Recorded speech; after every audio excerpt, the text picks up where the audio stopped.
teman-teman, berjumpa lagi dengan sequel film. Episode 1 Who Rules the World telah usai. Pelat Xuanji yang ditemukan Jenderal Li Feng ternyata palsu, dan Bai Fengxi yang menolongnya juga telah terkena racun. Bagaimana kelanjutan ceritanya? Kita simak sama-sama episode kedua Who Rules the World.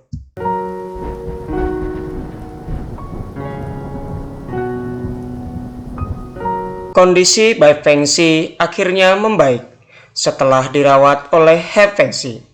Bai Fengxi pun langsung mengunjungi makam Jenderal Li Feng atau Yan Yingzhou. Dia berjanji akan melakukan apa pesan terakhir Jenderal Li Feng padanya. Bersamaan dengan itu, He Fengxi menghampiri Bai Fengxi.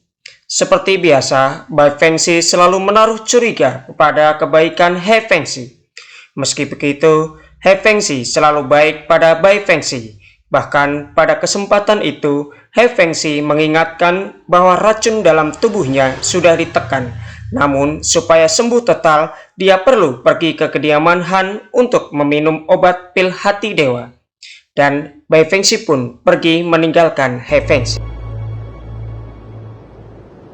Pada saat berjalan menuju kediaman Han, Bai Fengxi dihadang beberapa orang yang mengira bahwa Bai Fengxi memusnahkan keluarga Han. Sontak saja Bai Fengxi terkejut dan berusaha menjelaskan kepada mereka, tetapi mereka tidak percaya. Beruntung He Fengxi lagi-lagi menolong Bai Fengxi, yang akhirnya mereka pergi semua. Dan Bai Fengxi berjanji akan mencari orang yang memusnahkan keluarga Han.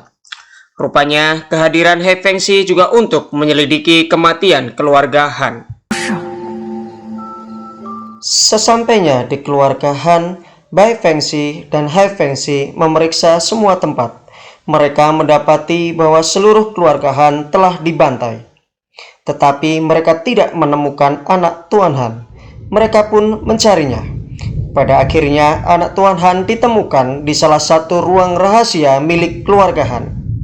Karena takut, anak Tuan Han justru menyerang Bai Fengxi dan He Fengxi, yang akhirnya Bai Fengxi membuat dia pingsan. Bersamaan dengan itu, akhirnya mereka mengetahui alasan dimusnahkannya keluarga Han dan siapa yang menyerangnya.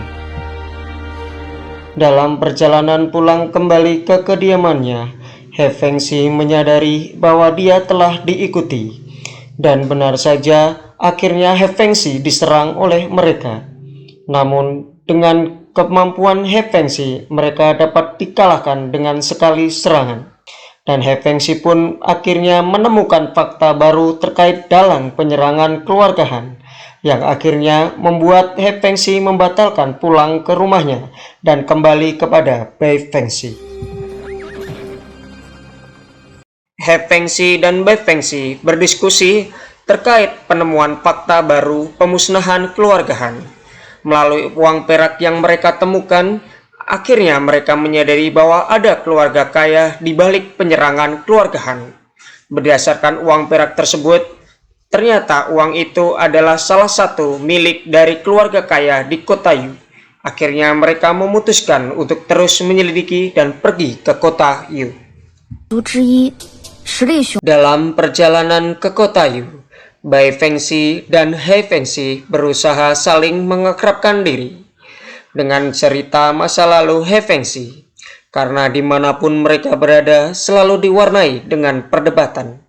Meski begitu, He Fengxi yang terkenal santai dan Bai Fengxi yang suka semaunya menjadikan perdebatan mereka sangat menarik. Tetapi di balik santainya He Fengxi, dia tetap peduli dengan Bai Fengxi. Terbukti masih memikirkan ramuan obat pil dewa untuk mengobati Bai Fengxi, yang kita tahu dalam tubuh Bai Fengxi masih terdapat sisa racun. Sementara itu, di Gunung Xuan, Pangeran Jishao menemukan makam Yan Yingzhou atau Jenderal Li Feng, yang pada akhirnya makam Jenderal Li Feng dibongkar dan jasadnya dibawa ke Jishao untuk dimakamkan secara nasional. Selain itu, Pangeran Jishao mencari kabar terkait Pelat Xuanji yang dibawa oleh Bai Fengxi dan He Fengxi. Di Sekte Tianshuang didatangi segerombolan orang yang mencari keberadaan Bai Fengxi dan Pelat Xuanji. Usut punya usut, Sekte Tianshuang adalah perguruan di mana Bai Fengxi belajar kungfu. Karena Bai Fengxi tidak ada di lokasi, untuk menghindari pertempuran dan menghargai Sekte Tianshuang, akhirnya mereka pun pergi. Kembali ke Bai Fengxi dan He Fengxi. Bai Fengxi akhirnya telah sembuh total dari racun yang dialaminya. Itu semua berkat He Fengxi dan Han Bu. Mereka pun pergi makan sambil mencari informasi. Rupanya kepergian mereka makan untuk memancing Sekte Duanhu yang memusnahkan keluarga Han muncul. Pada akhirnya mereka bertarung, tetapi mereka bukanlah tandingan dari Bai Fengxi dan He Fengxi.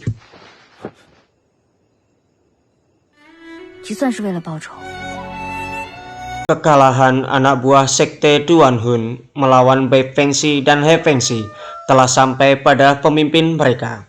Meski begitu, pemimpin Duanhun tidak gentar, justru akan menunggu Bai Fengxi dan He Fengxi di kota Yu. Di istana Wenquan, kota Yongshu, anak buah He Fengxi menyampaikan bahwa Tuan Muda sedikit terlambat dan menginformasikan Tuan Muda sedang pergi ke kota Yu. Kembali ke Bai Fengxi dan He Fengxi, mereka berdua semakin akrab satu sama lain, namun masih ada perdebatan antara mereka. Meski begitu, tujuan mereka sama, yaitu memecahkan misteri kematian keluarga Han. Sekte Duanhun akhirnya memberikan perlawanan dengan menghancurkan pos pavilion air Yinquan di kota Yu.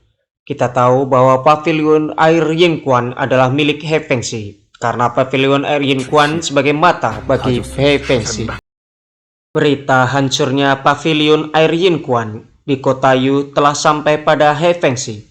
Hal ini membuat He Fengxi tidak meremehkan Sekte Duanhun.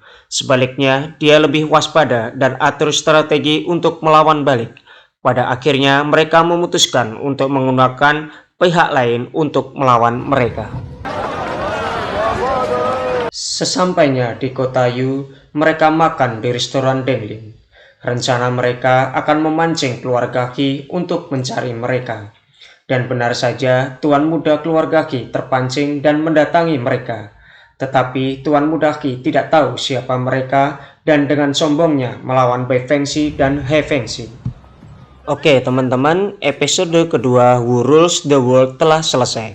Semakin seru bukan? Jangan lupa subscribe, like, share, dan komen ya. Kita bertemu kembali di episode ketiga. Dadah!